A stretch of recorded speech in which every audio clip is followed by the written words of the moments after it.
మీ ఇంటి ముందు మీరు పెట్టుకున్న మొక్కలు ఇలాంటివి ఉన్నాయి కదండి, ఇలాంటివి పెడతారు కదా, ఇళ్లల్లో కూడా పెడుతున్నారు. ఏదో కొద్దిగా నీళ్లు పోస్తే చాలు, కొన్ని అసలు పోయెక్కరు. అవి చూడండి, మీరు పెట్టి ఊరుకుని ఎవరో రాగానే ఇది ఇథియోపియా నుంచి తెచ్చా, ఇది ఇటకలపాడు నుంచి ఈ అనవసరం అమ్మాయి ప్రచ, నువ్వు ఎక్కడి నుంచి తెచ్చావు నాకెందుకు? అది నువ్వు చూసావా? అక్కడ కూర్చున్నావా? దాని వాసన చూసావా? మళ్ళీ దాన్ని ఫోటో తీస్తారు. ఇదో దరిద్రం. ఫోటోలు తీకండి, అసలు కెమెరా పక్కన బారేయండి, ఫోన్ పక్కన బారేయండి, ఆ మొక్క దగ్గర కూర్చోండి. పసిపిల్లాడ దగ్గర కూర్చుని నిమిరినంత ప్రేమగా ఆ మొక్క ప్రతి ఆకుని నమ్మండి. ఈవెన్ ఇట్ ఈజ్ ప్లాస్టిక్, పర్వాలేదు. పచ్చని ఆకు అయితే మంచిది, ప్లాస్టిక్ అయినా పర్వాలేదు, చూడ్డానికి బాగుంది కదా. ఆ మృదుత్వం తెలుస్తుంది, మనస్సు మృదువు అవుతుంది. భర్తతో కాదు, భార్యతో కాదు, ఎవరితో తగద పెట్టుకోమా.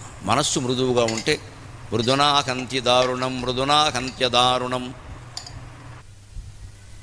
అని వ్యాసుడు భారతంలో చెబుతారు. మృదువైన మాటలతో, మృదువైన తత్వంతో ప్రపంచంలో కఠినమైన వాడిని కూడా జయించచ్చు, మృదువైన వాడిని జయించచ్చు అని వేరే చెప్పాలా అన్నాడు.